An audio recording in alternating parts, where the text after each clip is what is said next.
સુરતમાં વિચિત્ર અકસ્માત સર્જાયો હતો, જેમાં પિતાના હાથે જ પોતાના માસૂમ પુત્રનું મોત થઈ ગયું હતું। પિતા ખેતરમાં ટ્રેક્ટર ચલાવી રહ્યા હતા। આ દરમિયાન ટ્રેક્ટર રિવર્સ લેતી વખતે માસૂમ બાળકી કચડાઈ ગયું હતું, જેથી પરિવારમાં શોકનું મોજું ફરી વળ્યું છે।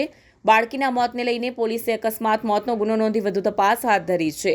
જહાંગીરપુરા વિસ્તારમાં પિતા ખેતરમાં ટ્રેક્ટર રિવર્સ લઈ રહ્યા હતા। એ દરમિયાન 7 મહિનાની બાળકી ટ્રેક્ટર નીચે કચડાઈ ગઈ હતી, જેથી તાત્કાલિક બાળકીને સારવાર માટે હોસ્પિટલમાં ખસેડવામાં આવી હતી, જ્યાં ટૂંકી સારવાર દરમિયાન બાળકીનું મોત નીપજ્યું હતું।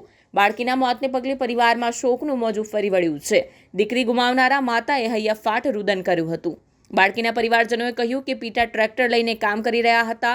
ખેતરમાં ટ્રેક્ટરને રિવર્સ લેવામાં આવી રહ્યું હતું। આ દરમિયાન જ બાળકી કચડાઈ ગઈ હતી, જેથી તાત્કાલિક સારવાર માટે હોસ્પિટલ ખસેડવામાં આવી હતી, પરંતુ તબીબોએ તેને મૃત જાહેર કરી।